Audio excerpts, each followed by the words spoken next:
You know, we've been telling you all about France's no-go zones, hundreds of Muslim-controlled areas around Paris that outsiders and cops don't dare to explore. They chose just to give it up. We have them here in the United States, too. I bet you did not know that. Nearly 24 enclaves popping up across 9 different states. And watch what happens when a stranger or an outsider tries to step inside. Have you on our land anymore? Come down there and you'll be arrested. But your land is open to the public. You'll be arrested if you come down. I'm not being nice about it because I don't appreciate y'all. The way y'all came up here. Okay? Leave. Period. You know, take leave. money, son. Leave. Period. Don't say another word.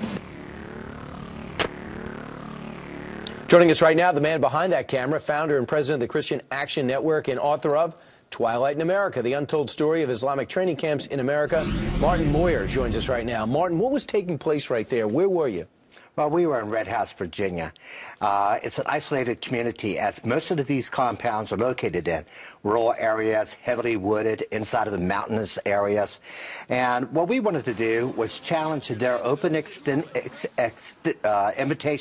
to actually come onto these compounds and see whether they were peaceful or not. So we brought our cameras, we tried to get on, and this is how we got treated. And quickly, this is the whole thing that we're seeing here. What goes on in these campuses? A lot of people say, hey, there are Jewish camps in this country, Christian camps in this country. Why can't we have a Muslim camp? Because these are truly no-go zones. Unlike the ones in Europe, which I have visited, you can actually walk into those no-go zones. You can walk in with your cameras, you can talk to people, but in these particular no-go zones, you cannot get into. They have gates, they have armed guards, they have security forces, and when you go up into them, you're specifically told to leave these particular areas, and they're particularly dangerous. And we're watching right now. Where are we seeing this footage from?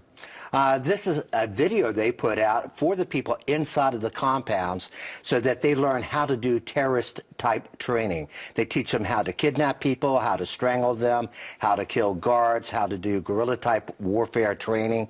And this is what goes on in these isolated no-go zones inside the United States. In America, name some states, name some areas, because you also say they're affiliated with a Pakistani militant group.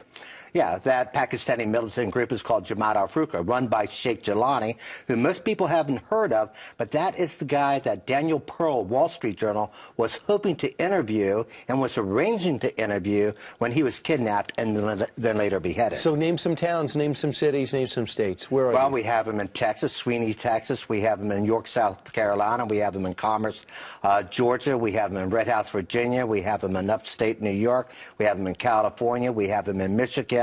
They're scattered all around the United States. So right now, when you call up an officer and say, hey, wait a second, you got an enclave here, this is Islamic extremists being trained on our ground, what is the law enforcement's reaction?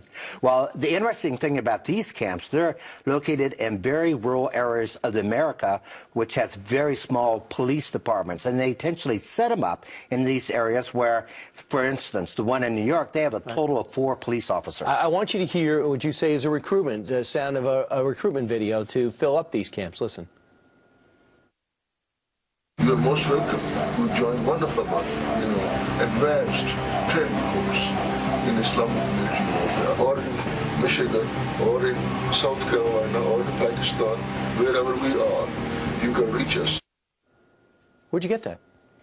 Well, actually, it took about 4 years to actually locate that video. We knew it existed, and we had someone inside of a law enforcement department out of Colorado who snuck us the tape, and finally we were able to make it public. FBI's reaction?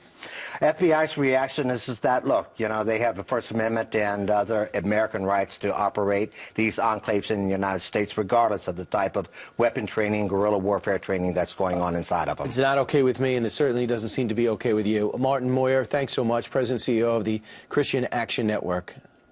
Thanks. Thank you for letting me be here. And we'll keep looking at this.